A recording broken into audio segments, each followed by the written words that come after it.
Welcome back to the Movie Hero Network. This is the Lonely Marks Wrestling Podcast. We're once again pretty lonely as it's just Oh me yeah. and Richie Goodacre here tonight, but we're going to have fun anyways. We've been having fun the last couple of weeks, talking some news, talking some retro shows, doing our thing. Richie, how's it going, man? All right, man. Yeah, no, We've like had it. some personal things this week we won't get into, so, Yeah, but yeah. Look, hopefully, we can talk yeah. I some mean, wrestling. it's been a bit rough, but Yeah, yeah, yeah. I'm about, glad to be talking some wrestling. I'm always glad to be talking some wrestling. So yeah, and overall, we'll get into it, but overall, pretty good show. There was nothing overall that was baffling to me. So, No, there's a lot going on the show. Yeah, we'll talk about there's it. a lot going on. Yeah. Not gonna make my favorite retro show we've done so far, but hey, but again, interesting periods in time we can talk about. You know what I Yeah. mean? And what the show was with that. But Ju- yeah, go ahead. just a heads up. There's one match towards the end. You might have to take the reins on, even though I've seen it before. That I because I fell asleep. And I think I know. Is it the match that felt like it went on for an hour? Yeah. yeah. The The triangle match. the triangle, yeah. Yeah, I No, fell asleep. it took me two watchings to get through it. I'll tell you that. We'll talk about it. We'll talk about it. We'll get there. Yeah, you didn't miss a whole lot. It's fine. Most of the eventful things happened earlier in the show. But yeah, we'll get to Starrcade '95. We're talking about that tonight in our main feature kind of retro review. But we'll get some other things we can talk about first. So again, not a whole lot of big news this week, but we do have a couple people with some health issues we can talk about. Yeah, firstly, Kenny Omega, who tweeted out that he is, tweeted out basically a picture from a hospital essentially, and said there had been some issues that have been creeping up, and we found out he has diverticulitis, so the intestinal stuff, which almost killed Brock Lesnar of all people Yeah, years ago. when he was in the That he UFC. Yeah, when he was Yeah, and that he had to get basically part of his intestines cut out yeah. at that point, put him on the shelf for a while. So it is nothing to screw with. If it can take out somebody like Brock Lesnar, it can Yeah. take out anybody. So yeah, another wrestler, high profile wrestler, kind of right in his prime here, getting cut down by diverticulitis. But yeah, Richie, yeah, what do you think about all this? Yeah, and when Brock did come back, he had a fight with Alistair Overeem, and Alistair Overeem immediately went for the Oh, for his guts, yeah, yeah, yeah, and he yeah. just folded him. Like, that's brutal, but yeah, um, but yeah, it is pretty like it's just. I mean, it speaks to like maybe the toughness for maybe for the you know I don't know for better or worse. Sometimes people wrestlers can be tough for their own good, but like whereas we basically said, I tried to fight it out, but it was just getting too much. I'm like, man, you can't fight after you can't fight through diverticulitis if you want to do. Yeah. So yeah, like I'm obviously it's the latest report is he obviously is getting better because he's getting help, but like he's going to be out for a while. That's a long recovery. I think Brock took at least like 6 months or something to kind of get moving around a little bit or whatever. Because yeah, it'll Yeah, mess you up pretty good, yeah, internally. And a lot of those guys, yeah, he might have to have obviously some kind of surgery or something to get rid yeah. of that. Yeah, Yeah. So and it sucks for him because he not long ago came off a year layoff to because he was had multiple surgeries to deal with other injuries. He's pretty banged up dude considering and it's remarkable that he's still one of the best wrestlers in the world. I do wonder how much shelf life he has left, but hopefully he's still got quite a bit left. But yeah, it sucks because he was meant to. It was him in the Golden like with Jericho, the Golden Jets versus hmm Ricky Starks and Big Bill at World's End, but obviously that's not happening anymore. So yeah, yeah. Well, hopefully he recovers soon. But yeah, I don't want him to come back like too early or anything. But yeah, it sucks. But yeah, I'm glad he kind of decided not to fight through it. Otherwise, that would have been more disastrous, to be honest. well, I guess Kenny Omega's out, but at least on the horizon is Will Ospreay on a more regular basis, and Yeah, maybe that'll give them time, maybe to build up, maybe their kind of final encounter, maybe down the line. yeah, Because Will could keep that alive, and maybe a year from now or something, they can. have a match at something, maybe even a Forbidden Door if he can get better by then or something like that. You never know. Yeah. Yeah. Go on. I mean, I haven't watched the latest Dynamite or anything, so I don't know if they're like what contingency plans to put on. But like maybe do like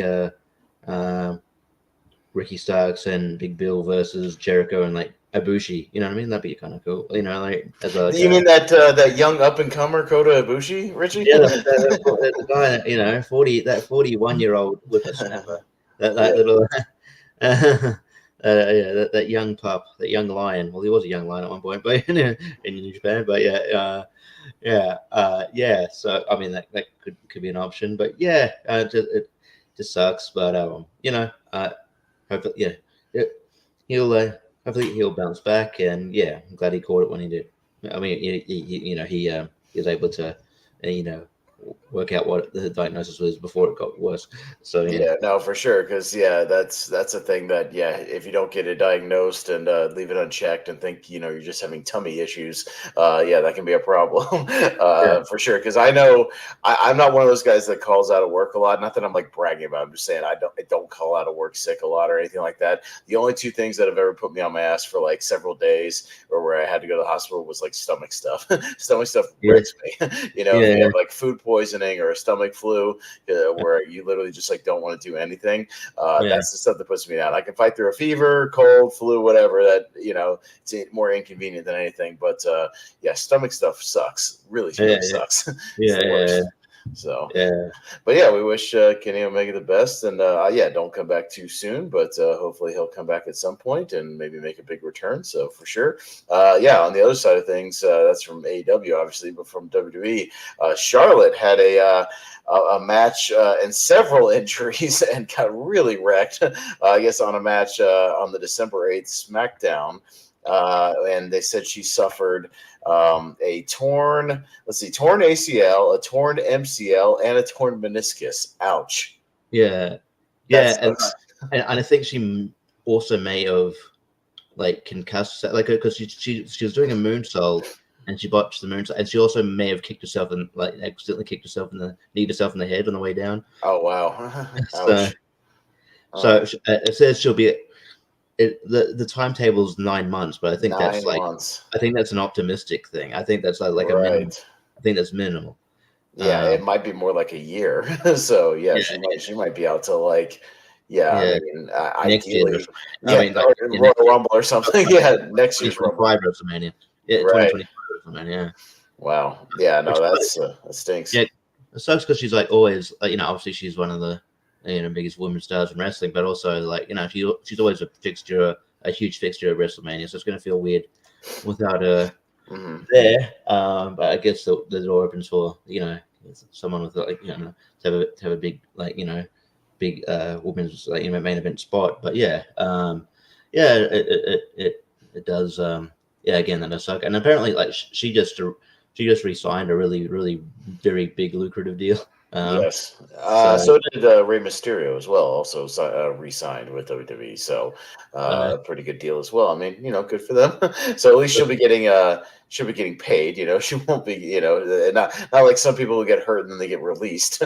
She's at least under contract. So there you go.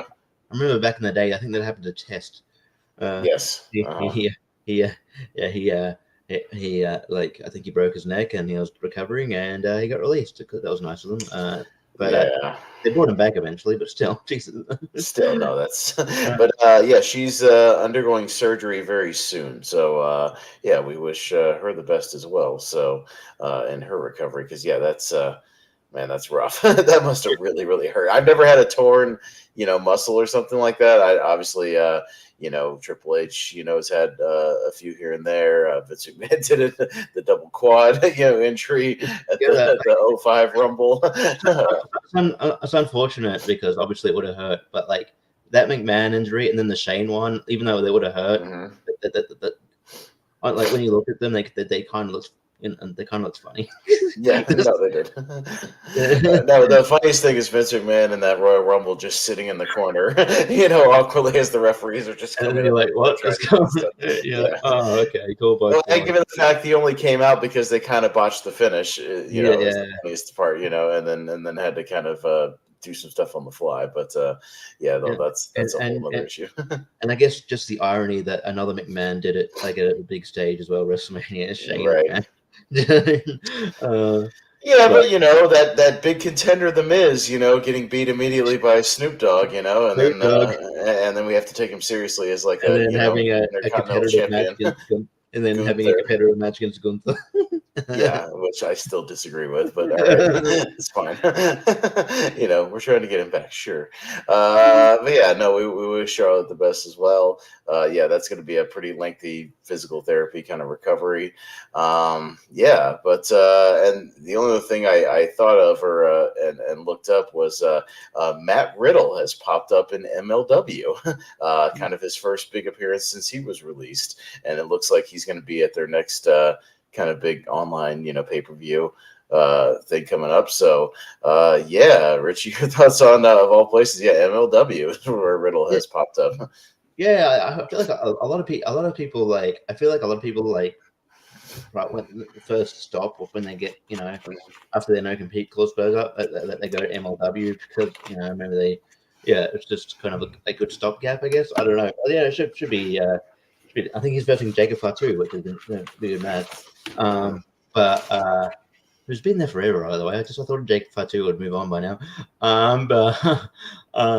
But yeah, no, it's good. That's cool for him. I think he also said because there was the MMA awards recently, he was there. He said he wanted to get back into fighting as well, so he might be looking for a promotion that kind of lets him do both, like kind of briefly. I mean, the thing is that there's wrestlers who have done both, but then eventually they choose one or the other. Like I think Bobby Lashley did both briefly, and then just wrestling. Jake Hager was doing both, and then eventually. Well, Tom Lawler, I think, was still doing both at one time, right? Like at least a little bit back and forth. Yeah. Yeah, but he said he's talking to promotions looking to fight, so maybe he's looking for that deal where he can kind of do both. So I'm thinking maybe like he'll just sort of wrestle, get big paydays and independence for now, or maybe he'll go somewhere like maybe Impact for a bit. I guess that we'll talk. That's something I thought about when I could bring up too, but like there's I don't know, like maybe he goes to AEW, but there's also that thing where like he had a reputation for being kind of a bit of a handful. So do you really want that? Especially maybe it's better off for just some of these promotions just bring him in every now and then for a show, here and there. Not on a weekly basis. So the reason when I said I would talk about TNA, so TNA said like Scott D'Amore was saying that I don't know why they word it like this because I think they're shooting themselves in the foot. They said that they almost finalized a deal for their biggest signing ever, and I'm like, you've had Hulk Hogan on your roster. Yeah, wouldn't that kind of be at the time the biggest? Or you had Kurt Angle, Sting, Kurt Angle, Sting, Christian. Yeah, I feel like some of those guys would probably be some of your biggest. Jeff Hardy, sometimes people like that. You know what I mean? Like people who were, literal like WrestleMania main event type people. You know what I mean? Yeah. And I'm looking at obviously like certain people that got released in September have become available, but none of them cool. I like him, but if your biggest if that person ends up being Dolph Ziggler, I'm like, that's not exciting. I like Dolph Ziggler, but no. Yeah, that's. Or if it ends up being Matt Riddle, cool. That's a cool signing, but no. Yeah, that could end up being a akin to a Tony Khan announcement. You know what I mean? Our biggest signing ever, and it's somebody we've seen. There is a rumor that Okada's looking to move on from New Japan, so maybe Okada, but still, I don't think people don't realize. I think Okada's on the level of a Kurt Angle or a Hulk Hogan. Yeah, it's and people don't realize this. Okada's been in TNA, and they treated him like a joke. No, he was like just another guy. He was like a Green Hornet character, and then right. And then like he left, and like what? And then New Japan. like, oh wow, he's really good. I think that Ring of the Hawk guy did a thing on Okada's TNA run. Yeah, and it was Yeah, like a total joke.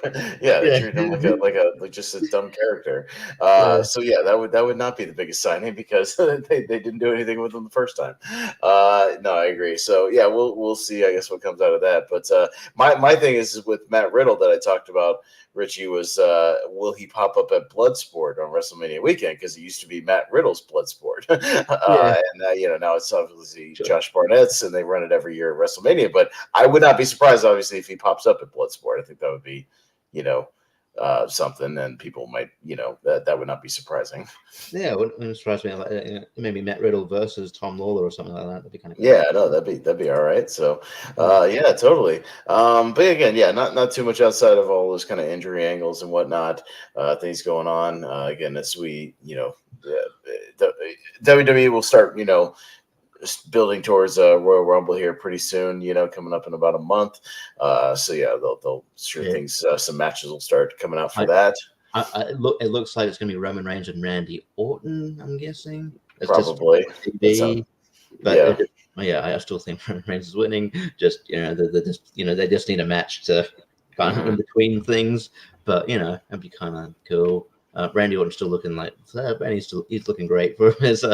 I saw the pictures, by the way, of AJ looking gigantic as Oh well. yeah, I guess that's not big deal. So, but AJ came back, and I guess he's like sort of a heelish character now. Like you remember, I don't know if you saw like late TNA where he was sort of he was like the lone wolf AJ, where he's sort of a tweener. Yeah. I guess he's sort of bringing back that character a bit, and then he sort of he clotheslined LA Knight. So I'm guessing they're going to do a program, which is Mm. that'd be kind of cool for LA, big program. So AJ versus LA Knight maybe at Royal Rumble, maybe in a singles.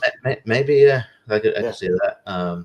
Yeah, and yeah, I could see that. Yeah, so yeah, we have to wait and see. Yeah, but yeah, that's pretty much. Apparently there was all these rumors about Mercedes Monet, Sasha Banks, but like apparently she's been whatever lucrative deals Charlotte signed. Sasha Banks wants more, so she's having trouble getting signed places. So yeah, we'll see what happens there. She's just holding out for a big payday. Whether Mhm. that's AEW back to New Japan or whether WWE takes her back. So yeah, see what happens there. But yeah, apparently the talks between AEW and her broke down until recently. So they were definitely teasing something at some point. She was at All In. She was in the crowd. So like she wouldn't just be randomly there. Like they were obviously setting up something. But it might have fell through. So yeah. All right. No, all right. So, yeah, some things kind of coming together there. Yeah, the only other thing I was going to get to before we kind of just talk some Starrcade, because we won't have like a super long show tonight. We're just kind of chit chatting about things. Is a few hours ago, I did a little double feature in the theater, but one of them was a movie we've been looking forward to on here, The Iron Claw, which I got to see finally. Finally, another sort of wrestling related movie besides The Wrestler. We don't get a lot of them, Richie. A lot of movies about wrestling. We get movies with wrestlers in them, Yeah. but not a lot of movies centered on wrestling. I think the last one I actually watched was not a very good one. Wrestle Madness with the Wrestling Dog. I thought it was John Morrison. John Morrison, yeah, that movie's not good, but that might be the last one that was kind of centered on wrestling that I saw. Yeah, not great. I mean, we had some of the TV shows. We've had the Heels thing with Stephen Amell, and Yeah, that's pretty good. And recently it got cancelled. Yeah. yeah, I know. And from what I heard, I haven't seen it, but like on a pretty big cliffhanger as well, which always sucks when you cancel a show on a cliffhanger. That stinks. But yeah, so yeah, Iron Claw, at least here in the States, is going wide this weekend. I think Richie said you have to wait at least still some point I in think it's like January. January 11th or something. Yeah. Yeah, something like that. So not too far off, but maybe you'll be able to see it before your kind of end of the year stuff Yeah. that we start doing around the channels. But yeah, so yeah, if you're unaware, yeah, it's about the Von Erich family. I've told this a little bit, but my grandfather who passed away recently, but he was from Mesquite, Texas, right outside of Dallas. Went to high school with Fritz Von Erich, and they were best buddies for a long time. So I've seen some pictures with the two of them together. So that's kind of cool. So a bit of a personal connection to the Von Erichs there. He didn't talk about them a lot, but he talked about Fritz a lot. So they hung out and were buddies for a while. So that's cool. But we all kind of know the Von Erich family. Sort of, they talk about it a lot in the movie. It's very centered on the idea of the Von Erich curse and whatnot. And Kevin, the main character, Zac Efron's playing Kevin. Basically, it's a spoiler alert essentially, but it's a spoiler alert for the real life story that we all know as wrestling fans. But Kevin's the one that's still alive.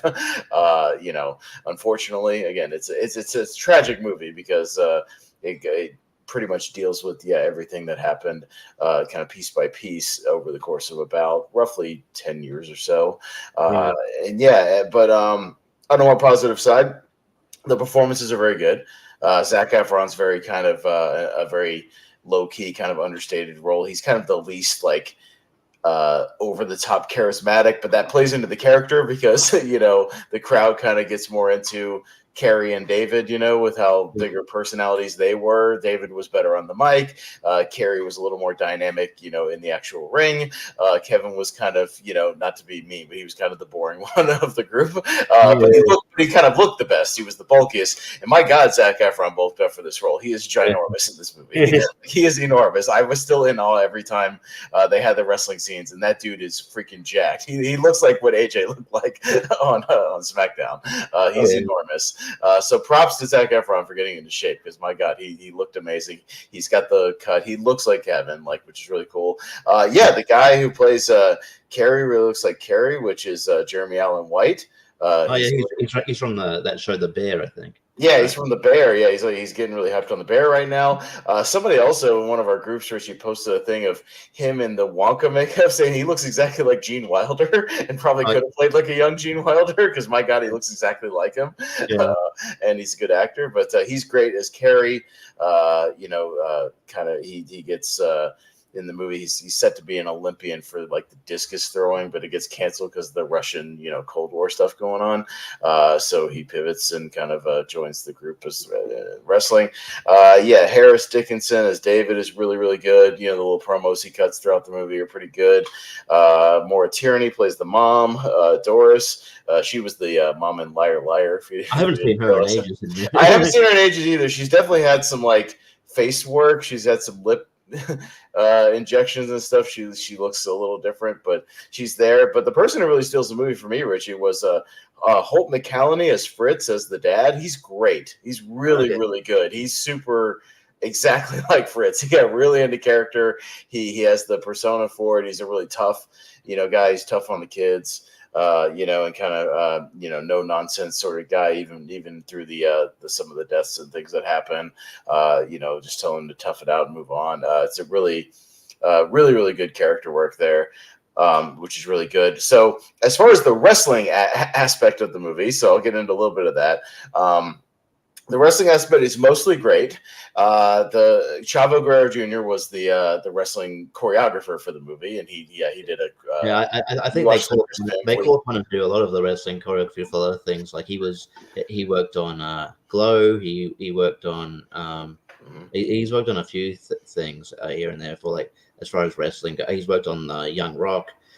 He's worked, I think he's worked on Heels. So yeah, I think he does a lot of that work. Yeah, I was looking. The credits went by fairly quickly. I was trying to catch any of the little things. I did see that Luke Hawx was the assistant wrestling coordinator. Oh yeah, cool. When he's done some movie stuff too. So Luke Hawx was somewhat involved as well. MJF is pretty prominently listed as an executive producer. A couple of credits in, and he was. You do see him, but it's pretty brief. Like his whole scene is like about 15 seconds in the movie. But he's Lance Von Erich, right? Yeah, he's Lance. They have like one scene where he does a tag team thing with Kevin.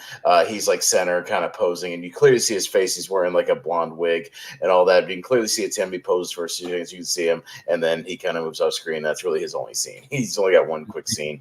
Nothing after that. A couple of the legends they bring in. You see a little bit of a match they have with the Freebirds for a little bit. I couldn't tell, like, we don't get to see a lot of like Michael Hayes and who's the other guy? I can't remember. Terry Gordy. Well, no, the other one. Uh, uh, uh, hang on. Oh my god! I'm completely Oh my blanking. god. I'm sorry for the other Freebird. Yeah, no, Terry Gordy, Michael Hayes, and the other one. I'm sorry. I apologize to the Hang on, I'll give you a second. other. Oh my god, I can't believe we're both mind blanking. I'm Table blanking on Freebirds the are other one. great. Jimmy Garvin. Yeah, Jimmy Garvin. Jimmy Garvin. Okay, so you don't see a lot of Hayes and Garvin, but whoever they got to play Terry Gordy looks exactly like him, and it's great. So again, they don't get a lot of like promos and stuff, but yeah, Terry, the guy playing Terry Gordy, is kind of in the ring the most. He looks great.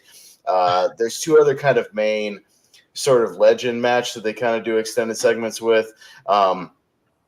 Kevin has a match with Harley Race, and the guy they got to play Harley Race is awesome. He looks exactly like him. He sounds exactly like him, like that old school Harley Race with like the goatee, you know, like the handlebar mustache thing. You know, he's got the belly. Like he looks exactly like him. Like he cuts a promo on the TV show.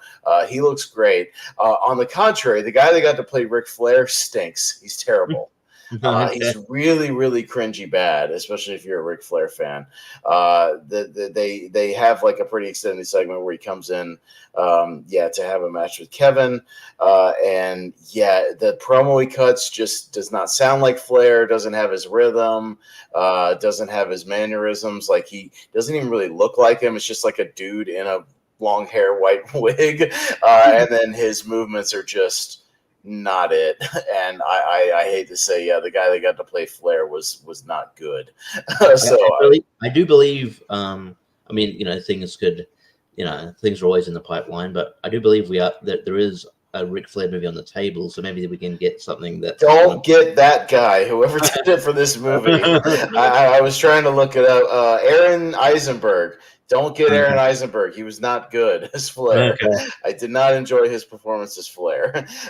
So yeah, no. But I was trying to find the guy that played Harley. Kevin Anton, who played Harley Race, on the contrary, was very good. So so one good, one bad there. There's a little bit with Bruiser Brody, kind of at the beginning. Guy playing Bruiser, he was okay. So yeah, that's kind of stuff on the wrestling side. There's some other stuff where you see a little bit of just TV footage. They use some stock footage of when Flair had a match with Kerry at the Texas Stadium. That big one, you see a little bit of it on TV. There's another one where, they show a little bit of Kerry when he was the Texas Tornado in the WWF, kind of on television. They're watching like a Saturday Night's Main Event or something like that, mostly on TV. So they do use some stock footage for a couple of sequences. But yeah, I mean, but the wrestling is, as far as choreography wise, everybody moving, all the Von Erich kids like are very good in the ring. Like they look like wrestlers, they move like wrestlers. They did a good job with that. So when you Google Kevin Anton, the first image is literally Harley Race. Okay, he's great. He looks exactly like him in the movie. The other pictures, I'm like, wow, he's a dead ringer. He could be his son. No, definitely. Yeah, he did a great job. So yeah, he's very good. I will shout him out. Lily James in the movie. She's good as Pam. Kevin's wife. They have a nice little sort of relationship thing going on there. So overall, very, very good movie, good performances. Very sad movie, very tragic movie, obviously throughout the whole thing. Not a movie for me personally that's going to make like my best of the year or anything like that. Just because it kind of goes by a pretty standard biopic formula, which is just a thing of the biopic, way things, some of them are laid out, when they have to cover a lot of periods of time, to where it's just like there's nothing really sort of unexpected, or just if you know the story, you kind of know where it's going. If you don't know, then maybe it would surprise you. But I mean, it is kind of just hitting the bullet points and doing it. Like sometimes with biopics, it's like, even if it's like kind of long, it's like, in order to sort of, because you don't want it to be like long, but sometimes it's just like a greatest hits kind of, or like the important things, like like Napoleon was just like, and this happened, and Yeah. That's how I felt the Priscilla movie was. It was very much like, and on page 75 of the book, this happened, and on page 100 of the book, this happened, and it was just a series of scenes. This is a little bit better than that. You do get, the stuff with the family dynamics is very good. The stuff between, the kids and Fritz mostly is the best stuff in the movie, for sure. And you get a little bit of the behind the scenes of the business, them trying to work, trying to get them title shots and whatnot, and things like that. A little bit of the politics, but yeah, I mean, again, it's a very good movie. I do recommend it, especially if you are a wrestling fan. It's been a while since we've had a good wrestling movie. Like I said, it's probably since The Wrestler. But yeah, it's very good. Just not going to make my top 10 of the year or anything like that, Richie. But it's very good. I guess you can. I'd call Foxcatcher wrestling movie. I guess sort of. Amateur wrestling, yeah, but yeah, amateur wrestling, but not pro, yeah. Mm-hmm. But yeah, the only thing I heard, so I heard they don't have Chris Von Erich in it, right? Correct. Yeah. Yeah. Do they make mention of his death at all or anything like that? Oh, no, Chris wasn't a character. No, they have Mike. They have Mike. They have David. They have Carrie. They have Kevin, and they make mention of Jack Jr., one of the ones that died at like 5 years old. Kid, yeah. But no, they don't have a Chris Von Erich in the movie. So okay. No. Huh. Okay. But yeah. Yeah. No, Chris. So that's odd.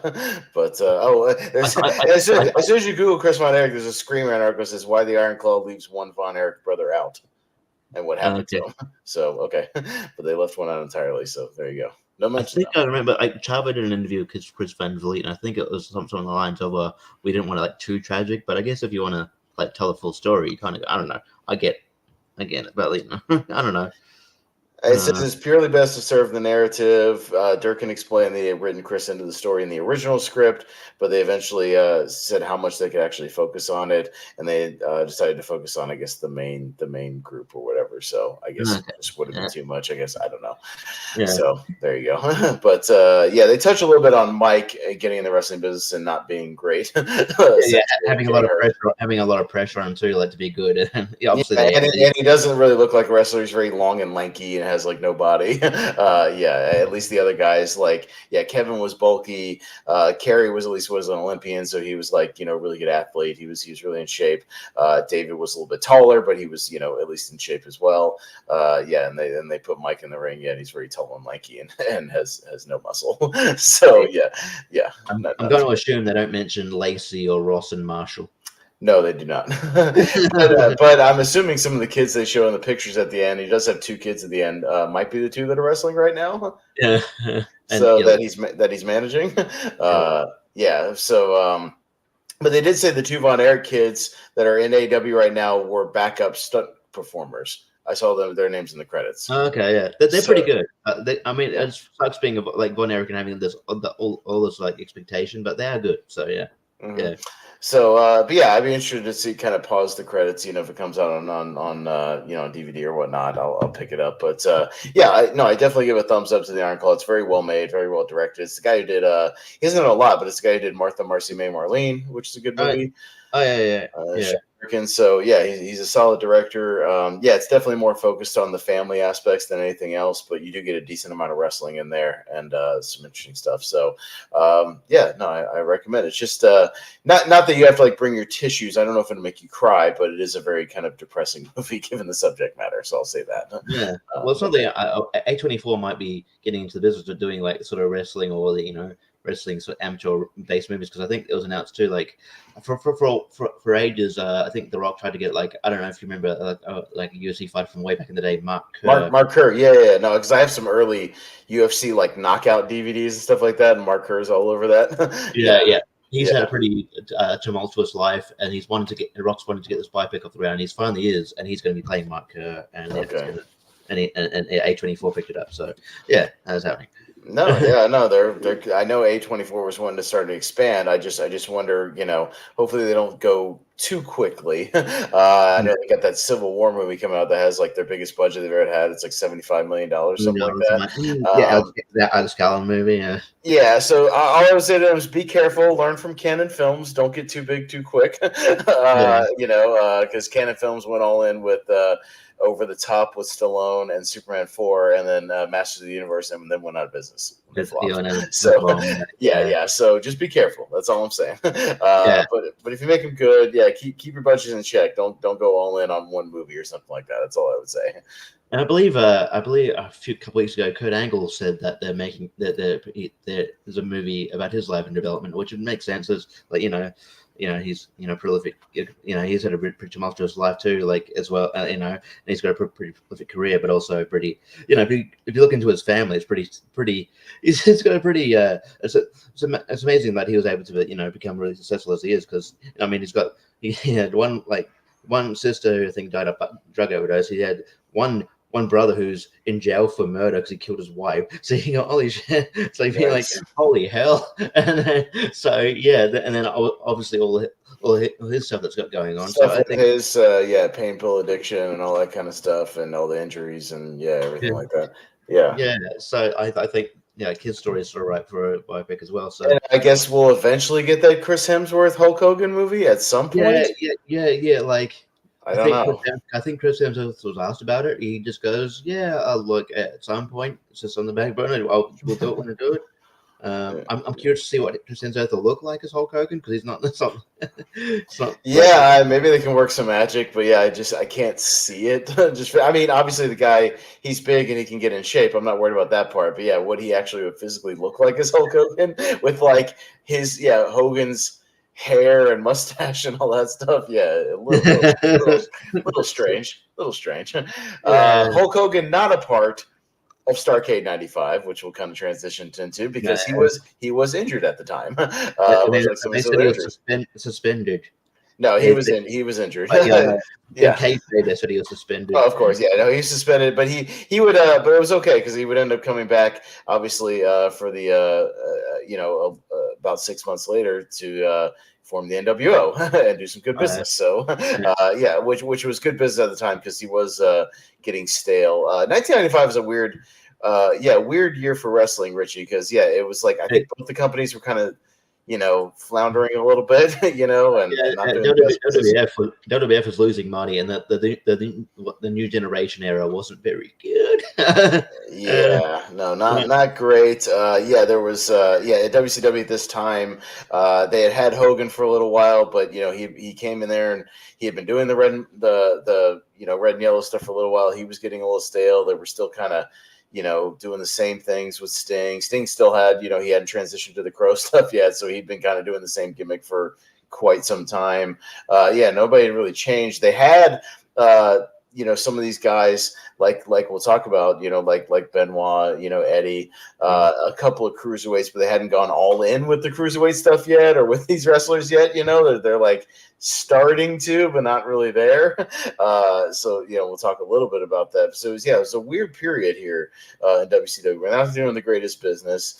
They're at the Nashville, Tennessee Municipal Auditorium. They had about 8,000 people there. I mean, they had a full house because it was Starrcade. Crowd kind of sucked. They were pretty dead for most of the show. I feel like it was just because it's like, we don't know this Japanese guy. Let's we'll get into it. Let's chant USA for other guys who aren't from the USA, opposed to the Japanese guys. Weird stuff. To where this is a show, and we'll get into it. But it was basically the setup for this was WCW versus New Japan, which again, a concept in 2023. Lots of fun, right? 1995, I think this crowd was like, what? I don't know who these people are. I don't have access to Japanese wrestling. I don't know. We don't know who any of these people are. I guess they're evil Japanese people. And also the style of wrestling is just, doing it in Nashville, Tennessee, which is very old school wrestling town, maybe not the greatest place to try this out necessarily. And not even the right promotion. I did like too because it felt so unnatural. Every Japanese person had to come out with a little Japanese flag Yeah, flag coming out to the Japanese music. Yeah, the very like stereotypical like dun dun dun dun dun dun dun dun dun. Yeah, and every single one of them comes out with Sonny Ono because I guess he owns all of them. And yeah, we'll talk about him throughout this whole thing. But it's set up as the World Cup of Wrestling, a best of 7 match series. So it's a point based system, and we see which one wins. What they win, I don't know. A trophy, I guess. Yeah. Do they just win wrestling? Is that what it is? They win a big trophy, and cool. And Sonny Ono says when he wins, he's going to buy WCW. That's what he says. He's going to buy WCW and buy Iowa. Iowa, the state, which that was out of nowhere. We'll talk about that. That was in a promo later. And then Mean Gene's like, I don't know if you can. I don't know what that means. Yeah, can you buy Iowa? Can you buy a state? I don't know. But yeah, anyway, so Starrcade 95, December 27th, 1995, like I said, from Nashville, Tennessee. On commentary, we've got Tony Schiavone, Bobby the Brain Heenan, and Dusty Rhodes. Good old Dusty Rhodes on commentary, commentating things he knows nothing about, which is always fun. It's always fun, and Bobby Heenan was funny as on the show. Well, they were funny back and forth because Bobby was like rooting for all the New Japan guys. I think there's a running joke that he got paid off by Sonny Ono. Oh yeah, he got paid off by Sonny Ono, so he's like subtly, but not so subtly near the end of the show, just rooting for New Japan. He's pointing out how stupid Dusty Rhodes sounds most of the time, and just making up words, and how Tony's kind of caught in the middle. Most of the time, he's just laughing like he doesn't know. He's trying to make sense of what Dusty's saying most of the time because it's a lot of gibberish nonsense, as Dusty was one to do. But yeah, so it's WCW versus New Japan, at least for most of this show. Which is most of the first couple of matches. So we get our opening matchup, which is Chris Benoit versus Jushin Liger, which I perked up immediately. I'm like, hey, that's 2 good wrestlers. Hopefully this will be really good. But yeah, Benoit versus Jushin Liger, who I think they had matches in Japan before, like the Super J Cup and stuff like that before. So they're no strangers to one another because I've seen some of them. I have a Best of Benoit in Japan DVD. It's mostly stuff from like 93, 94 over there, like the New Japan or the World Super J Cup kind of stuff. But yeah, this is pretty good stuff for the most part. Not the best match on the show, but a really good match. Go ahead. I kind of thought going through this, I'm like, I understand, like, you kind of want the dynamic between Bobby and Heenan, but like, you know how like usually around this time too, if they had like a cruiserweight or Japanese match, I'd get Mike Tenay. I feel like Mike Tenay would have been a better commentator for the show. You mean Michael Tenay? Michael Tenay, yeah. Who they say is going to be on the hotline later. Oh yeah, Mark Madden and Michael Tenay on the hotline. If you call in. I just feel like he'd at least like mention Benoit's history in Japan, and like probably how many matches they've had against each other or whatever. Make these people from Japan seem important. Instead of just random Japanese wrestler number 1, which is kind of how they treat him. But you always forget how small Jushin Liger was because he's basically head to head with Benoit, who wasn't the biggest guy either. They were both about 5'8", 5'9", But so face to face, but they do start off pretty hot. Some back and forth, some leg whips and arm drags. Benoit's bumping all over the damn place, just flipping all over the body. There's a leg flip at one point, and Benoit just like spins way out of control all over the place. But he's trying to make Liger look good, so good on him. There's some head scissors. Liger hits one of his Cabo kicks that Loki would kind of do later as well. Benoit comes back with a tilt-a-whirl backbreaker. Looked pretty good. This is at this point. Dusty Rhodes is talking about Liger doing the tipsy toe, whatever the hell that means. Tipsy toe, he did a little tipsy toe. That's what he did. He did a little tipsy toe. He did a little tipsy toe. I was like, wait, and then Bobby was like, what the hell are you talking about? So Benoit hits a couple of suplexes, a lot of German suplexes on the show, and a lot of brainbusters, and a lot of superplexes. There's a lot of the same moves over and over again in the show. I don't think the guys went over each other's moveset with each other backstage because a lot of German suplex nights to the point where Dusty and Bobby were just like, enough with the German suplexes already. Like, I felt like when Dusty said that, I think he was on a train of thought, and then like obviously Tony Schiavone had to call it German suplex, so he's like, German's another German. Yeah. So Benoit at one point puts a full on lion tamer on Liger. He did a lion tamer. He did a lion tamer. He went to the ref. Ask him. I'm like, that's very Jericho. That's very Jericho. No, literally like full on lion tamer, like knee into the the end of the neck, like full on lion's hammer. But that's not the finish. We get another German suplex or two. Liger does his sort of a bow and arrow combo into the Dragon Sleeper, turns it over into a camel cut clutch. Nice little series of things there.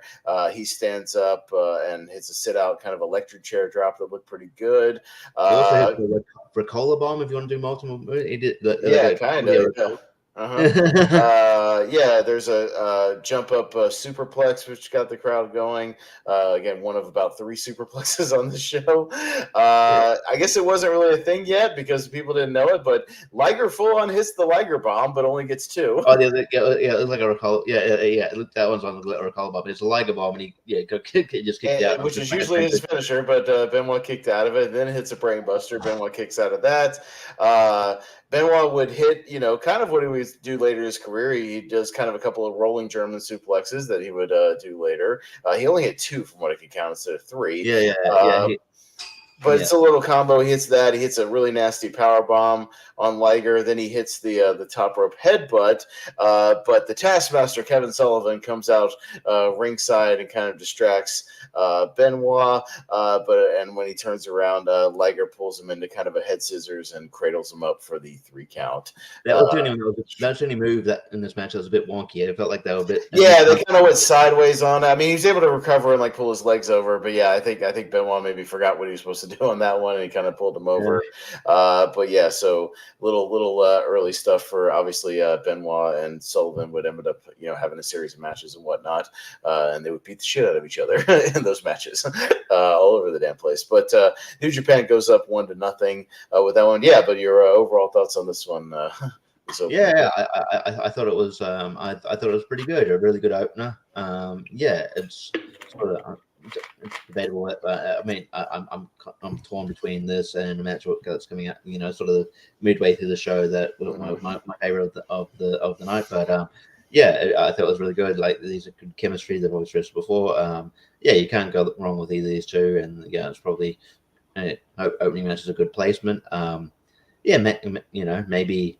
Honestly, maybe a better crowd would appreciate it more. Honestly, really, you had this match 2 years later on a pay-per-view in '97 when they've already established the cruiserweights and these guys. This match would have killed. Benoit would always feel like almost kill people with a power bomb. Especially Eddie's the same. Oh my God! Though we'll talk about the Eddie one, but the Eddie one was brutal. The one it's the same style he would hit on Rey Mysterio a lot, and oh my God, when he would pull him into the pin right after, oh my God, he killed people with that power bomb. But it looked great. You have this match in 97, 98. Yeah, when the crowd is is excited to see those guys in the ring when they know what to expect of them, and you do the exact same match in this. The crowd would have ate it up, but I think they this style of wrestling, and all that, they're just not used to it. I think they just weren't ready for it. So they popped a couple of times, but mostly just near the end.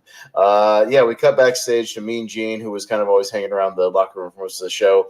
We go to Eddie Guerrero and his mustache and his mullet in all of its glory.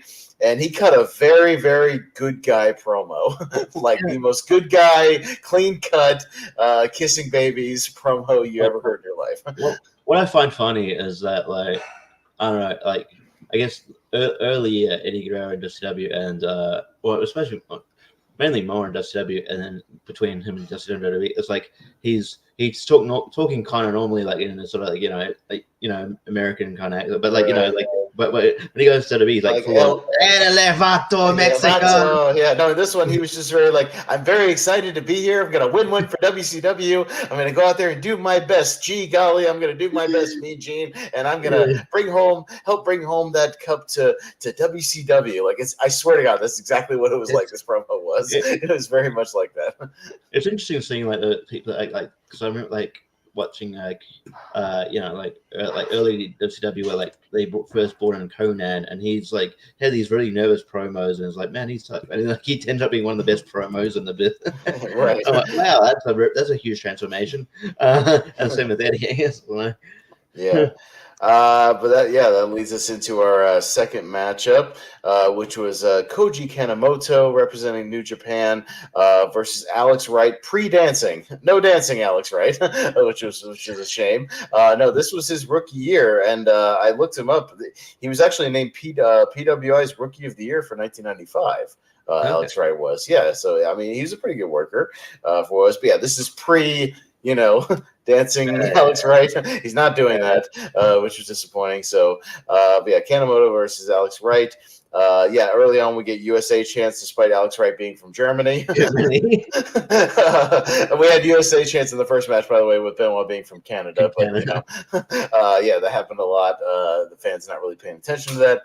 But yeah, I mean, this was an okay match. I just kind of feel like there just wasn't a lot of character stuff going on. It was very basic, just wrestling. Alex Wright kind of hitting a lot of like European uppercuts and whatnot, sort of working that European style. He hits a crossbody over the ropes at one point, puts a sleeper on. Koji comes back. He had a lot of just like spin kicks and overhead chops and whatnot, just a lot of like, karate chop kind of stuff, laying him across the ropes and karate chopping him, things like that. He did a good one where he laid right long ways across the ropes and like drop kicked him. Like that looked all right. Oh yeah, that was good. That was pretty good. They brought her on ringside a little bit, get back in. Koji hit a pretty good moonsault, pretty high moonsault, but didn't really go for the cover. Alex Wright comes back again with German suplexes, much like in the first one. More Germans immediately. Hit some running European uppercuts, hit a splash. A couple more crossbodies, including a turning one off the top. But Koji came back with a kind of a spinning somersault senton off the top. Again, no real covers, though, just kind of hitting a lot of moves one after another. There was a lot of missile drop kicks, too, by the way. I just wrote that. A lot of missile drop kicks tonight. And another superplex in this match as well that Alex is able to hit but can't get the win. And then, the finish kind of awkwardly came out of nowhere as Koji sort of hit a dropping snake eyes on the turnbuckle and then just sort of flipped him over into a cradle for the win. Kind of out of nowhere. Kind of a little underwhelming for a finish. Okay, yeah. Yeah, I mean, all right. Yeah, I've always liked Alex Wright. I think he's a decent technical wrestler, but I think maybe his shortcoming is that he had not much charisma necessarily. Mm-hmm. He's pretty boring. And even when they gave him the dancing thing, it was just like it was entertaining because it was cringy because it didn't feel natural at all. Right. But he was entertaining doing it. But yeah, then so I guess. But I don't know. This match is all right. It wasn't like bad technically. They hit all their moves properly. You know what I mean? It was just like there was no charisma to it, there just wasn't any like character work. It was just hitting a bunch of moves, for like 10 minets, and then there was a pin. Like it was there. There's no reason to care about the match. Just like okay, cool. Like I said, I like Alex Wright, but especially like this, he'd be more ingrained in WCW as years go on, but he wasn't. Yeah, he's still barely new, and probably not. I think the crowd weren't, as familiar with him as well. So it was just like, it was what it was. But it's just, But he takes it. Go 2-0 New Japan now as they take an early lead here. We then get to the Sonny Ono promo we kind of alluded to, where he just says a bunch of really random things. He claims, Richie, that New Japan's going to win 5-0, which is not how this thing works in a best of 7, but he claims they're going to win 5-0, and then after they win 5-0, he's going to buy Iowa. And I swear to God, that's what he said. If this is pre-taped, why didn't you?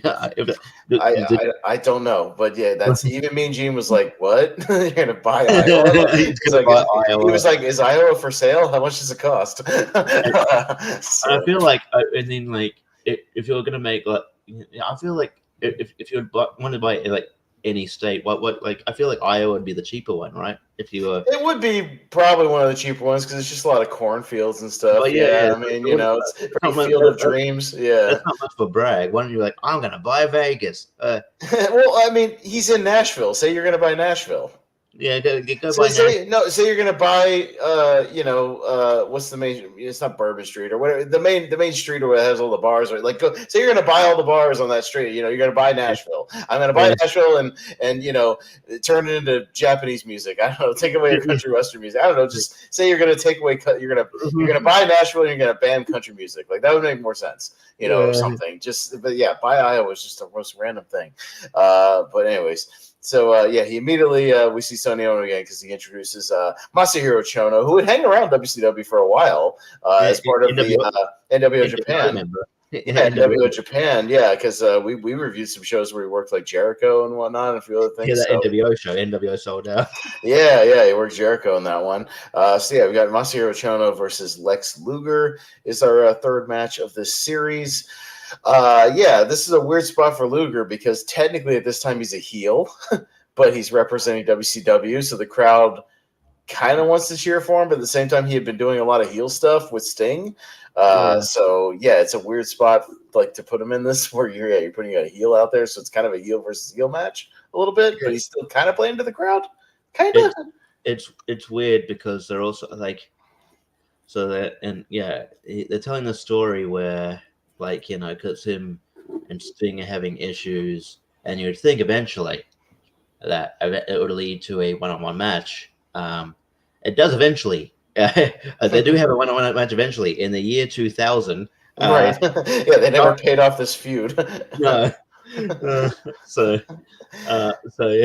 it's like no, that they just they butt heads for a bit, and then randomly, I guess they forgive each other, and Lex Luger turns babyface. So.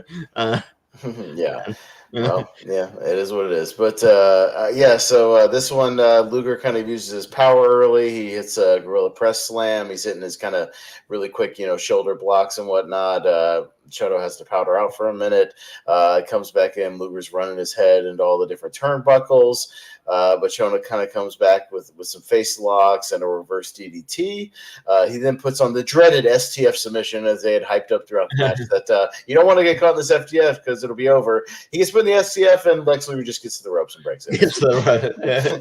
So, because we can't beat Lex Luger, in this match because he's in the main event, by the way. So, Which begs the question, just put someone else in the match. And also because two of the three guys in the triangle match have matches against New Japan tonight. Why did Sting and Luger do double duty anyway? Do we not have a big enough roster where we couldn't have got some other people? Couldn't have got a Dean Malenko or somebody else to do a match with somebody? I don't remember who else mainly was on their roster. I know Marcus Bagwell and somebody had a pre-show match. Maybe him and Riggs, the American Males, had a pre-show match. Was the Steiners there at this point? Or I don't think so. I think they were in.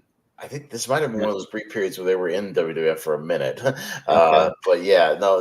So I don't know. But get somebody else. Yeah, that's weird. But yeah, two of your main event guys are doing double duty here. But yeah, eventually, Chono hits some more forearms, some atomic drops. He hits a pretty running big boot at one point, which Tony calls a mafia kick, and Dusty Rhodes throws a fit, saying it has nothing to do with the mafia. What are you talking about? Mafia kick? What are you talking about? Mafia? What are you talking about? He's like, that's what it's called, bro. But anyways, and then eventually Luger just kind of makes a really quick comeback where he just kind of spins Chono around and pops him into the torture rack, which always got a pop every single fucking time he did this torture rack. Crowd jumps to their feet and is very excited to see the torture rack. Whatever it was about the torture rack, they love the torture rack. The crowd popped at least for the torture rack. Chono taps out to it, and WCW comes back with 2-1 here. So your thoughts on it was a very standard Lex Luger match here. It was a Lex Luger match. It's a weird situation where sometimes people, again, I think we talked about this before. They'll just go. It's like they'll just pull in order to create matches. They'll just put names out of a hat. You and you. I don't care what disposition you are. Are you face or heel? You'll just yes, whatever. So things can feel a bit random. But I think.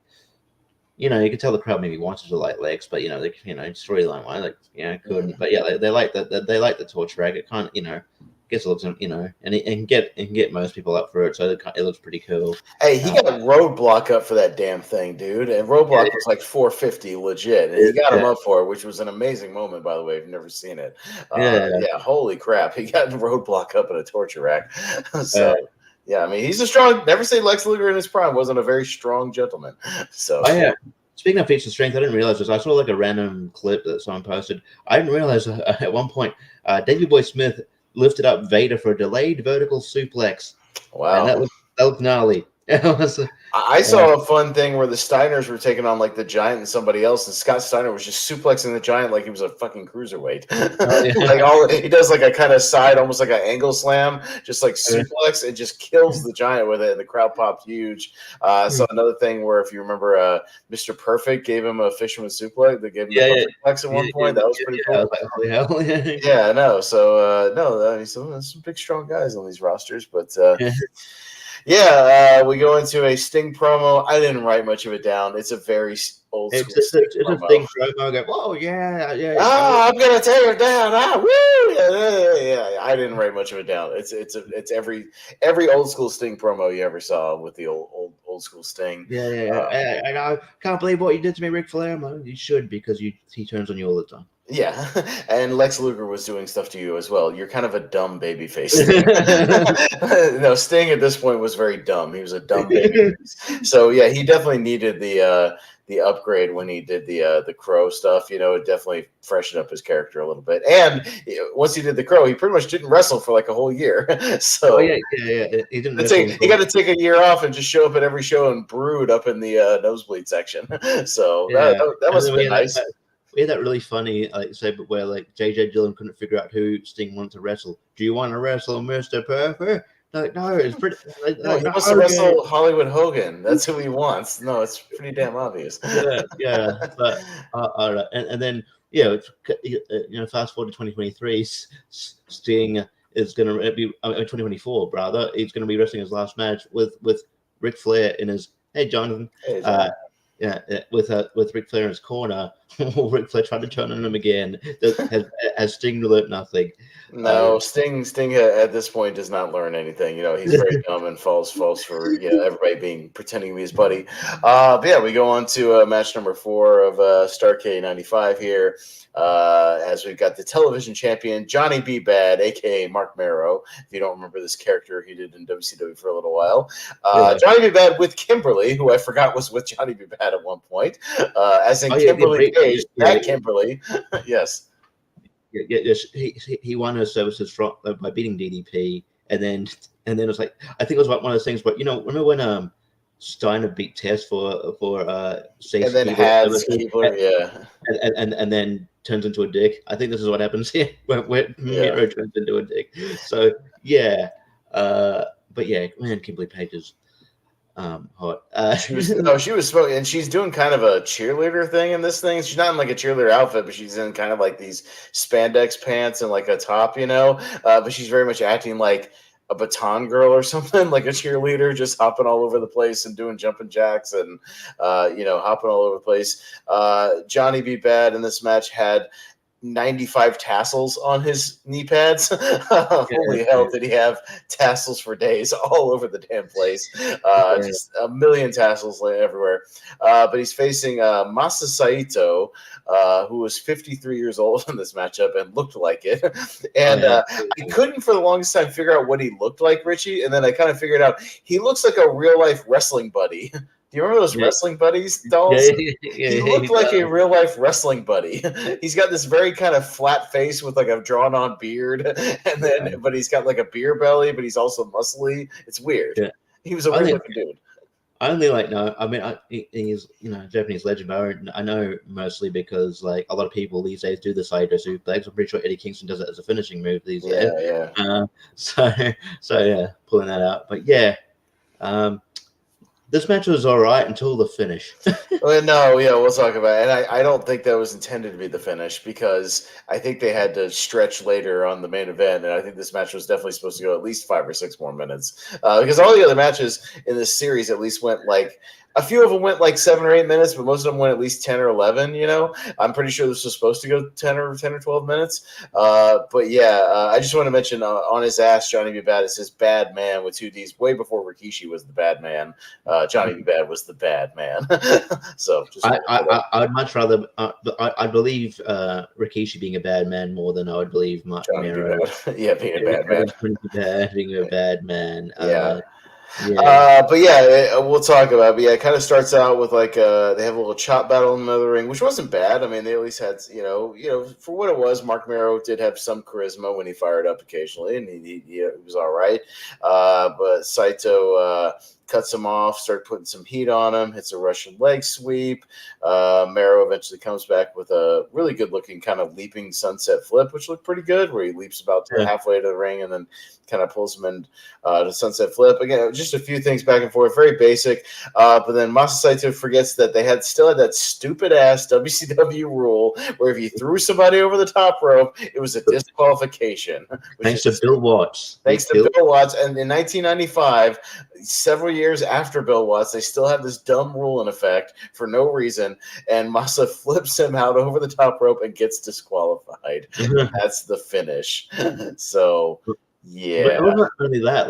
But Mark Mero acted like he beat him clean and like fair and square. And like it was like, yeah, he was proud of it. I'm like, you won because someone fucked up. Like it was like, yeah. I don't know. It's like when do you remember when Lex Luger technically beat Yokozuna at SummerSlam but didn't win the title because he won by countout? Yeah, and then pretended like he was the rule of the world. and then they like he like waved the flag. They were lifting him up, and it's like, you don't have the title, dummy. You didn't win the belt. You didn't. You're not the champion. Yeah, you won by count out, so he still walks away with the belt. Stupid. You didn't defeat the Japanese menace. You lost. But yeah, I mean, Mark Mero kind of continues to sort of brawl with him. He does a flip dive over the top and completely misses Masa by a mile and just runs himself into the barricade. Yeah, he completely missed him. He'd have stupid names for those moves. I think that was called like the bad day or the bad something like that. Everything was like the bad something. I'm like, it's I was just like, okay, whatever. But yeah, Luger cuts a backstage promo. I didn't write a lot of the promo stuff down, but it's basically Luger saying he's basically going it alone in the triangle match, or he's going to be, every man for himself, essentially, something like that. Essentially saying, me and Sting are not going to work together. So, again, Sting's a dumb babyface because Luger blatantly says shit like that and then still tries to be friends with him. But we then get to definitely the highlight of the show, and for me, the best match on the show, for sure. We had Shinjiro Otani versus Eddie Guerrero. This match was awesome. This match was great. This is the best match on the show because these guys not only beat the shit out of each other, but everything looked amazing. And they actually got the crowd into it a little bit. Otani kind of had this asshole personality that he was doing a little bit, so he was at least trying to do some kind of character work and at least be a heel, like try to be a heel, and put some, get the crowd, cheering for Eddie a little bit.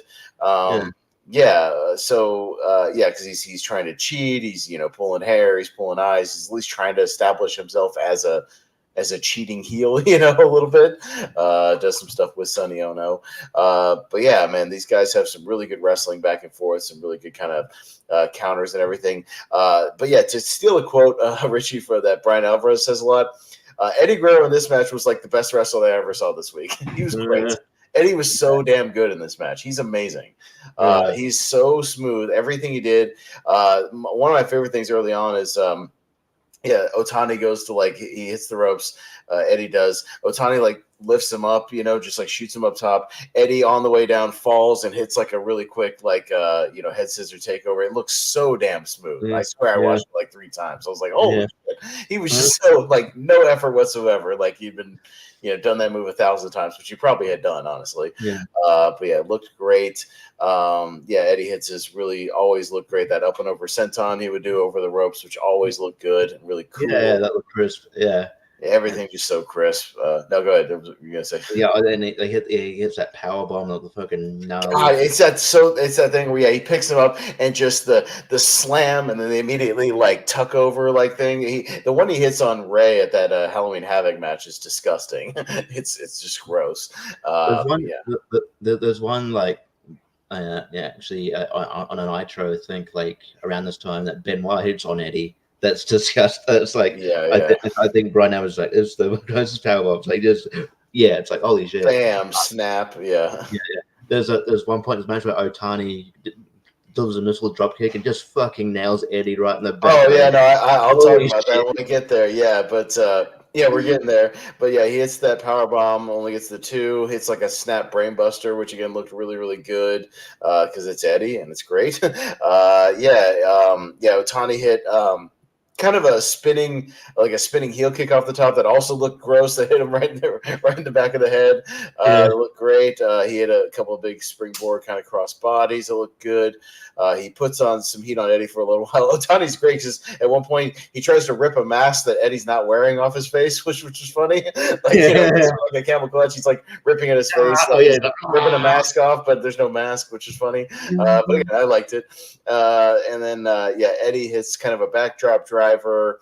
And like what you said, that missile drop kick that Otani did and just kicked him right in the back of the head on this Holy missile drop shit! kick. Holy crap, he just killed Eddie with this damn thing. Yeah, that was bad.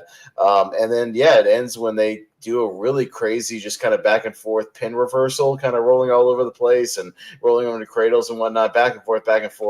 And then Otani eventually is able to catch the win on one of those. But yeah, this match ruled. This match was great. Yeah. Really, really good. Everything looked amazing. They got the crowd into it. Otani looked good, and everything he hit looked brutal. Yeah, Eddie's stuff looked brutal, but crisp at the same time. But yeah, match of the night, Richie. Yeah, Sure. no, I thought it was really good. So yeah, I yeah, now what we talked about, I think I'd agree with you. I think yeah, this was definitely had the sort of like more memorable high spots. So yeah, it was just so crisp. But yeah. So yeah, no surprise though. Eddie's great. Probably yeah. I wish I was like sort of older when this movie, when this match was around, because like like I feel like I was around when I really didn't appreciate how good of a worker Eddie was until later on. So yeah, but this was fantastic. Yeah. I probably didn't appreciate it till, yeah, honestly, his WWF run when he was being like Latino Heat and stuff like that, and I really liked him. And Yeah. then yeah, I think even the fans didn't really start really catching on to him till kind of he went to SmackDown and started having those really good matches on during the Ruthless Aggression era, and yeah, people were really kind of getting behind him and figuring him out. But yeah, he was always great, man. Yeah, go watch stuff with Eddie. He was amazing in this match. He was just so good in 1995. Yeah, really, really good. But yeah, match of the night for sure. What was not match of the night was match number 6. We had Hiroyoshi Tenzan, which they spelled wrong on the screen and made me mad. San is how they spelled it. Versus your world heavyweight champion, just having a random match in the series. Again, why? Why is your world heavyweight champion, when he has a match booked for later with the winner of the triangle match, why is he having one of these matches with your New Japan guy? I don't understand that. I need to go on that website we look at the roster for WCW 1995, and yeah, maybe at the end of the show when we figure out who you could have subbed in instead of these guys. But yeah, so it's not for the title. It's just for as part of this series. Macho Man Randy Savage champion versus Tenzan. I'll tell you everything about this match you need to know, and it's every Macho Man match that ever happened. Tenzan beats his ass for 6 minutes, and then Macho Man hit one move and the elbow drop and won. No, he hit one move which I thought was it looked botched, and yeah, no, he hit.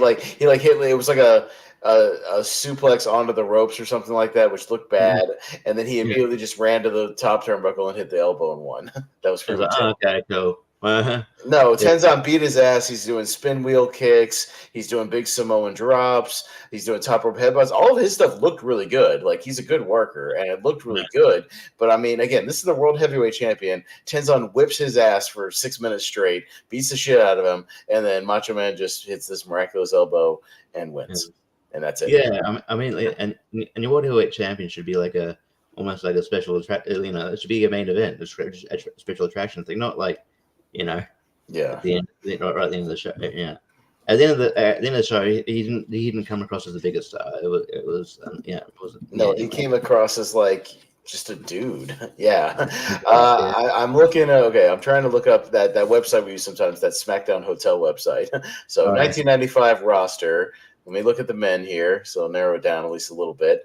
I mean, you have Arn Anderson, Yeah. who I would put in this tournament because he's a good worker and he's worked in Japan. Yeah. You have Booker T, who would be a Yeah, good one to throw in there. I wouldn't put a T on the show. Yeah, Booker T would be a pretty, unless he was hurt or something, but Booker T, Dean Malenko, like I said, would be perfect to work one of these guys. He like Benoit, he's a good worker. You could have had DDP on the show, even though he's kind of a heel, but you could have had DDP. It didn't matter if you were heel babyface, apparently. Just that didn't matter, so whatever. Let's see. You had Hugh Morris at the time, technically. So, I mean, he would have been at least an option. Let's see. It's got some of the Japanese guys that did work on the show on there. I mean, Marcus Bagwell, for what it is, he was an up and comer. He was really good for a while. So yeah, he would have been fine. Yeah, the other one-man gang, that would have been bad though. We had Mr. JL, you had Jerry Lynn.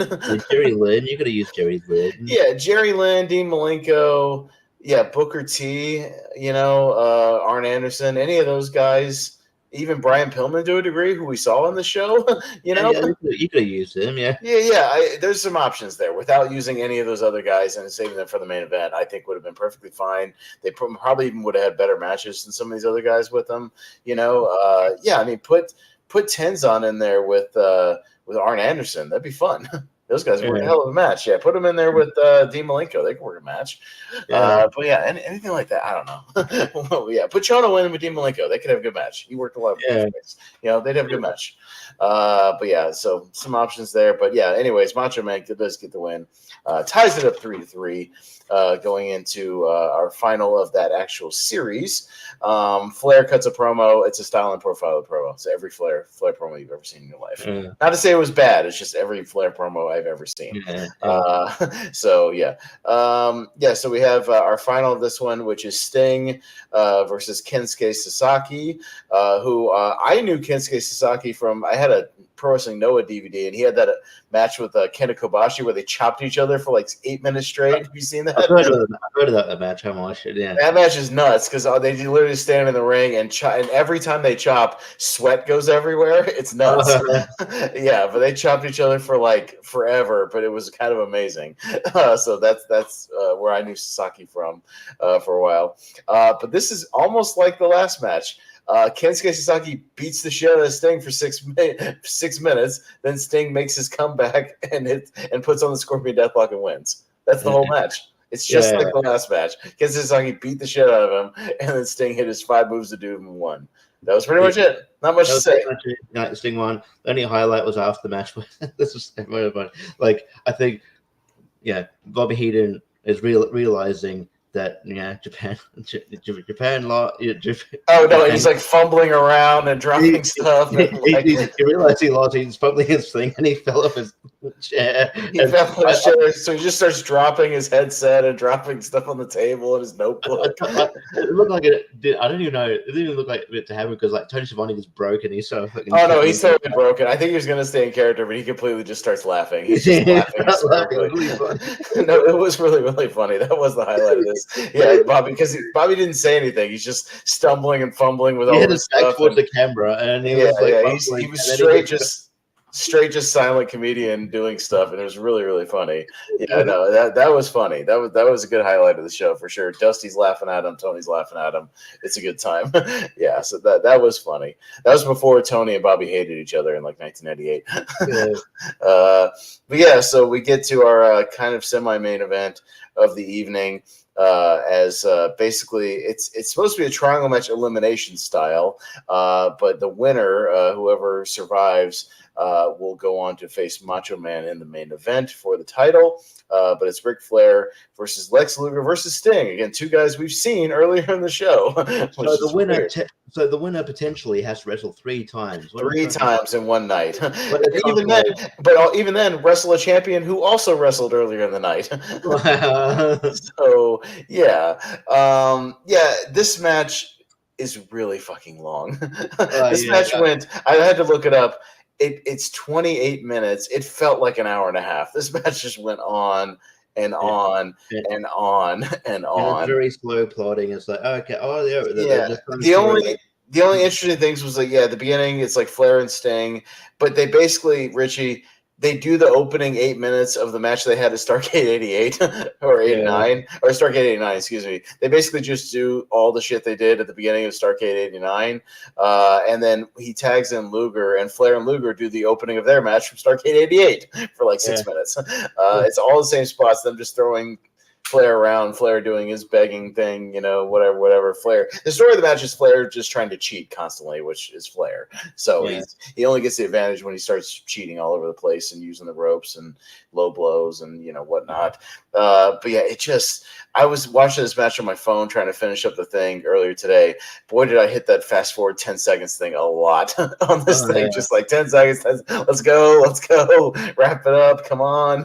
Like, Jesus Yeah. Christ, it just went on and on and on and on. Well, what happened is I didn't realize it drifted off, but I must drifted off because I woke up at Macho Man and Ric Flair in the ring, and I'm like, Yeah. So basically, the finish comes. The ref gets sort of like that bump where Luger picks up Sting in the torture rack, and they do the spinning thing, and they hit the referee. And believe me, I've done that bump before. I always hated that bump because it always looked really weak. There's no good way to do that bump. It just always looks weak. Because everything else I can make look good. You squash me in the corner, I'll make it look good. Give me a running kick, I'll make it look good. Give me a lariat, I'll make it look good. Whatever. But yeah, that bump was always weak. I never liked it. I never liked it. But anyways, he's got Sting up in the rack, but obviously he's putting the rack on him, refs down. But Flair takes advantage. He clips Luger's leg. He dumps both of them over the top rope, wakes the referee up. They're both on the outside, and the referee counts out both Luger and Sting. So it's a double count out, so he gets both the wins at the same time. So Flair survives and is going on to the main event. Was this one where, like, I think did Luger prevent Sting from getting in the ring or something? There was some back and forth with them, like not tagging each other, and I vaguely remember. Okay, I vaguely remember this. Yeah, it's just a whole thing. But again, it's weird because like Sting is a dumb, and it's whatever. And again, it has another thing, Richie, is weird in elimination matches where guys are like stopping the other guy from doing stuff. It's an elimination match. Let them beat the shit out of each other. Why are you stopping him? Just let them get eliminated. Let him get eliminated. It doesn't hurt you. It's not like you're losing. Let Flair submit somebody, or let him do the low blows. Who cares? It's on the other guy. Like, just let him do the thing. I don't know. Whatever. It's my nitpicky stuff I hate with elimination matches when they break up pins and shit. But yeah, so Randy Savage comes out, and he's had an arm injury, by the way. Like the whole show, he's got his arm taped up from something. But yeah, so. So it's Randy Savage versus Ric Flair. Paul Orndorff wanders out with his neck brace on because the Horseman had attacked Orndorff at some previous shows. But it's kind of pointless because he just wanders out and the security just tells him to go to the back, and he goes to the back. So he's just kind of out there. For no reason at all, Jimmy Hart is managing Ric Flair with no explanation at all. Okay. Yeah, even the announcers are completely baffled. They have no idea why Jimmy Hart is out there because they have no history at this point. They don't know why. Okay, I know Jimmy Hart managed a lot of people, but I don't remember this pairing. And I was like, okay, cool. Yeah, so there's not a whole lot. It's just mostly it's Flair working over the arm of Savage, just kind of working him over, dropping knees on the arm, hitting the things, whatever. Savage makes a brief little comeback. Savage uses the megaphone, is able to get the megaphone, very weakly hits Ric Flair with it, literally just kind of like taps him on the head. Flair blades himself and hits a massive gusher, and it's just bleeding all over the damn place from this megaphone shot. There's some run-ins. Jimmy Hart's has to pull the ref over to his side for like an hour while Pillman runs out, Benoit runs out. There's all kinds of shit going on. It's mass chaos. It's nuts. And eventually, they spell up. But Arn Anderson behind gets in the ring and hits Savage with a pair of brass knuckles, and then Ric Flair gets the pin. Well, I think there's so much going on that and then there's so much so hard to keep track that when like Arn hit Flair with brass knucks, that it took like 10 seconds for Schiavone to be like to realize it. Oh my God, Arn Anderson! I think somebody had to remind him in his headphones to mention that Arn Anderson used the brass knuckles, because it was way over, but there's way too many people out here. Like, you literally could have just had. You didn't need the Benoit Pillman thing. Like, you could have just had Jimmy Hart Pillman, just had Arn Anderson do the spot, and it would have worked exactly the same. But I guess they had to give Savage a little bit of hope, throwing them out, and then getting hit with the brass knuckles. But but eventually, Flair then falls on Savage and gets the win. So, and that's pretty much the end. And the Horsemen celebrate with Flair, and that's basically Starrcade '95. So, yeah, I feel like people who weren't like named Hogan and potentially like Flair didn't have long WCW title reigns. So especially like I felt bad for like Randy Savage. He rarely had long title. He had the title a few times, but never. That was pretty like what a month, couple months or two. But very insignificant, very transitional. Just so it's like, oh, who else do we have now that Hogan's out? Well, I guess just put it back on Flair, because Flair, is Flair. So yeah. Or it's like, Macho Man's champion, Hogan. Well, but Hogan told me Hogan wants to be champion, so we got to put him in now. And because Hogan doesn't like Savage. Oh, okay. Yeah, so that was it. But we'll get to kind of our overall thoughts on the show. Maybe a score out of 10. This is definitely like kind of like last time. Not the greatest show I ever saw, but again, nothing like horrible. Other than the triangle match, like, all the guys are doing their stuff and it's fine, but like it just went on forever, like forever and a day. A couple of the New Japan matches, like I said, especially with Sting and Macho Man, were very just like predictable, kind of one-sided things with somebody getting a win. But you did have, again, you had the Benoit and Liger match, which was good, and you had the Otani Eddie Guerrero match, which was really good. So you at least had two big highlight matches that were fun. So again, nothing like overly horrendous or anything like that. It's like 6 out of 10 territory. It's watchable, but like nothing spectacular. But I guess we could have done worse with Starrcade for sure. And also the crowd kind of sucked. If the crowd was at least hot, I think it would have bumped it up a little bit. But the crowd was pretty quiet for most of the show. Yeah, I just feel like it's sort of like an interesting, it's so weird sort of Starrcade, because like it's not like it's a Starrcade that didn't like feel like usually Starrcade is sort of like almost their WrestleMania kind of thing, and this didn't feel that. It didn't feel big. You didn't feel like the grand scale, like those, like Starrcade '88, '89. Like some of those shows, like feel big. Even that Great American Bash show we watched from '89 felt big. It felt like a big show, with some big matches. Yeah, this one just didn't have like that epic. Feel to it. It just felt like a novelty show, that you might, one-off show maybe WWE will do on the network sometime. You know what I mean? Like, oh, let's do it. They do this versus this. Like, and let's do NXT versus NXT UK kind of thing. And it just felt like that kind of vibe. And then, it's just, I mean, maybe if it's like on a not, I have no issue with New Japan versus that. We got some great matches out of it, but it may be like not at a Starrcade. I don't know. I feel like Starrcade should be reserved for like big, high profile like matches. No, this should have been just a different show. Do like, I mean, I feel like they already did the World War III thing, but World War III felt like, if it's a world war, New Japan versus WCW, wouldn't that have made a little more sense, like thematically? It's like WCW versus the world with like Japan, or something. I don't know. Maybe you could have brought on, I don't know. I don't know.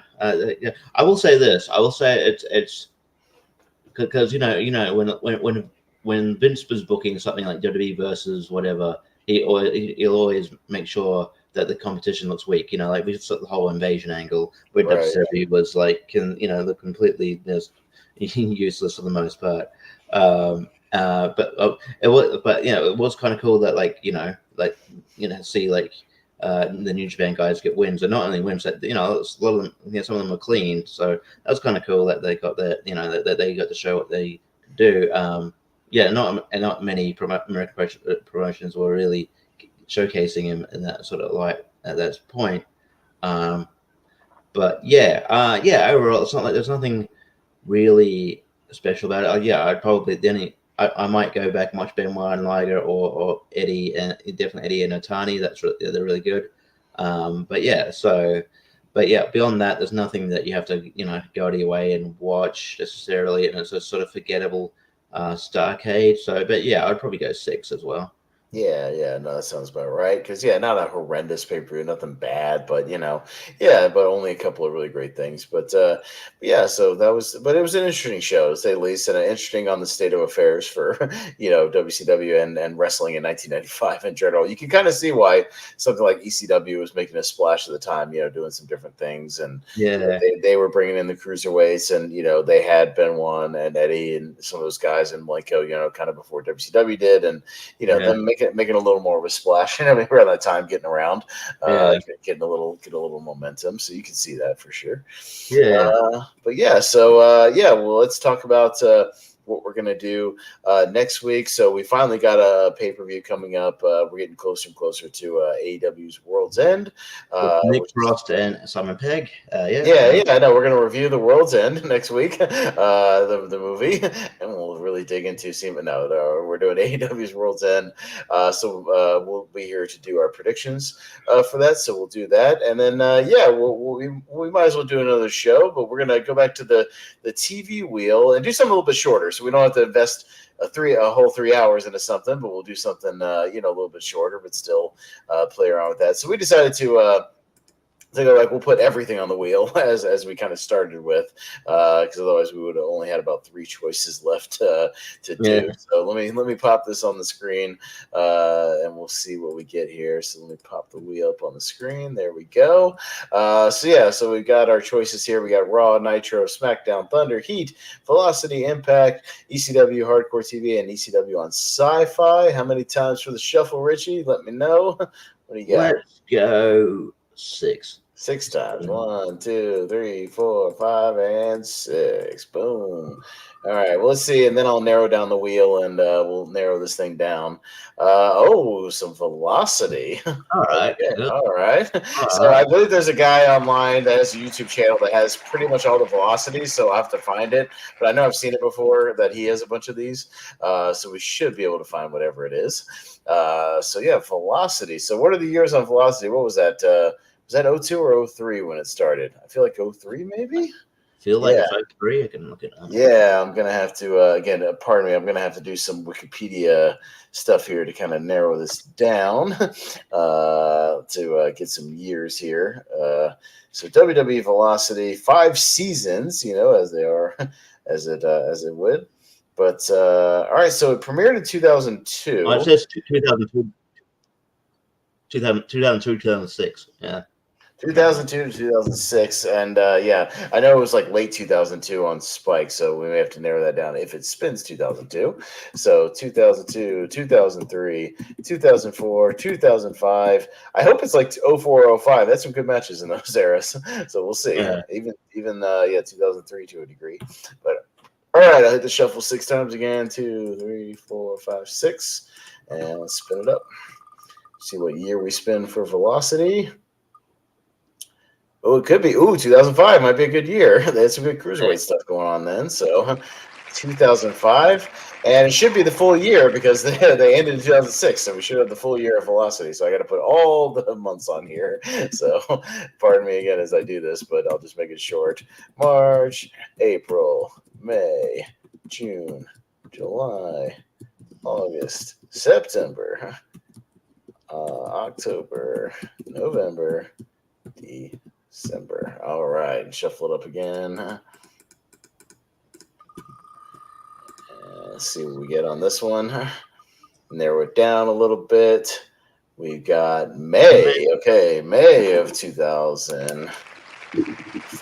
Five. Sorry, yeah. So heading into maybe Judgment Day. Yeah, maybe Judgment Day. I may have to, yeah, we'll have to see. But I don't know how many weeks there were in May. That'll be the interesting part. So we'll see. But I'll go ahead and just put in 5 just in case, and then if we get something different, we'll either go with the one before or the one after. So, but I'll have to put in 1, 2, 3, 4. I'll just do 4. If it ends up being a fifth one and we spend like a fourth, I'll we'll adjust it. But let's just do that for now and see what happens. So it was a Saturday night show. So we'll just do that works. The third week of whatever it was, May 2005. So there we go. So no idea what's on this show for the third week. And we'll see what happens here. We'll have to look that up and see what was on that actual velocity. It'll be a mystery. I'll probably end up looking it up and texting Richard later and kind of give him a little rundown of what we do expect. But so we'll do whatever the third week of May was, 2005, for velocity, as long as we can find it. If we can't find that particular one, we'll find one in May of 2005 and we'll do it.